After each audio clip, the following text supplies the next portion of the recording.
Hello, bonjour, je vais parler de Meghan, la duchesse de Sussex. On va parler d'une critique qu'on lui a fait par rapport à cette série qui vient de sortir, série que j'ai trouvée fabuleuse, adorable et qui est dans le top 10 des séries les plus regardées en général chez Netflix. Pas seulement les séries documentaires, mais des séries les plus regardées. Mais ça, je vais revenir dans une autre vidéo. Je voulais juste te dire que la critique qu'on fait sur Meghan, critique que j'ai oublié d'ajouter dans la première vidéo que j'ai faite, c'est le fait que ce ne soit pas fait chez elle, n'est-ce pas? Et la raison est toute simple.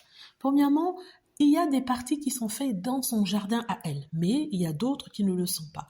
Et aussi, il faut dire que il a été très clair dès le début de l'émission, il est très clair que Meghan n'est pas chez elle parce qu'elle le dit, je ne suis pas chez moi. Et d'ailleurs, dans une interview qu'elle a donnée à People Magazine, elle a expliqué que l'idée d'avoir 80 personnes de l'équipe de tournage dans sa maison alors qu'elle a des enfants, Archie et Lilibet, n'était pas idéale. Elle ne veut pas perturber leur vie normale, ce qui est tout à fait compréhensible, et celle du prince Harry aussi, il faut le dire. Faire venir 80 personnes que vous ne contrôlez pas dans votre maison, sachant que ces personnes peuvent du jour au lendemain revendre des photos qu'ils auraient prises ou auraient pu prendre dans votre maison, je crois que cette idée ne l'a pas du tout enchantée et c'est tout à fait compréhensible.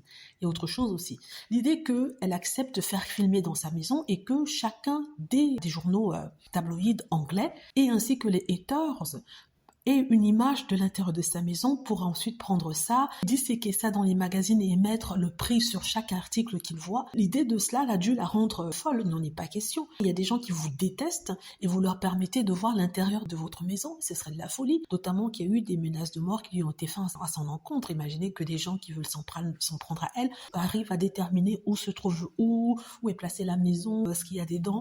Non, elle ne va pas faire ça. Donc, je suis tout à fait d'accord avec elle. Ceux qui disent que oui, il aurait dû le faire, ce n'est pas authentique. Ben, la plupart des shows télé qui sont faits sur le lifestyle et sur la cuisine, que vous voyez à la télé, sur Netflix aussi, ne sont pas faits dans la maison des personnes qui cuisinent. Non, ce sont soit des plateaux qui ont été créés de toutes pièces, ou alors ce sont dans des maisons luxueuses qui ont été louées pour l'occasion. Et c'est quelque chose qui se fait. Donc, ce que je trouve quand même assez hypocrite que les personnes, les commentateurs royaux ou les professionnels de l'audiovisuel lui font ce reproche-là, alors que la plupart du temps, et ils le savent, la plupart du temps, les programmes culinaires ne sont pas faits dans les maisons des personnes qui présentent ces émissions-là. Donc pourquoi imposer ce choix-là à Meghan Markle? Ça n'a pas de sens. Donc elle a tout à fait raison. Elle a tout à fait raison. Et ça, bravo Meghan, c'est vraiment très intelligent de ta part. Et pour ceux qui veulent voir sa maison, pourquoi voulez-vous voir la maison de Meghan? Vous avez dit de toute façon qu'elle ne compte pas, elle est je sais plus quoi pour la famille royale, mais bon, dans ce cas, ne regardez pas, tout simplement. Ce sont des personnes jalouses qui voulaient voir comment elle vivait, ils pourront jamais voir. Ils auront une idée du luxe dans lequel elle vit, mais ils n'auront jamais la vision de sa vie, de sa merveilleuse vie.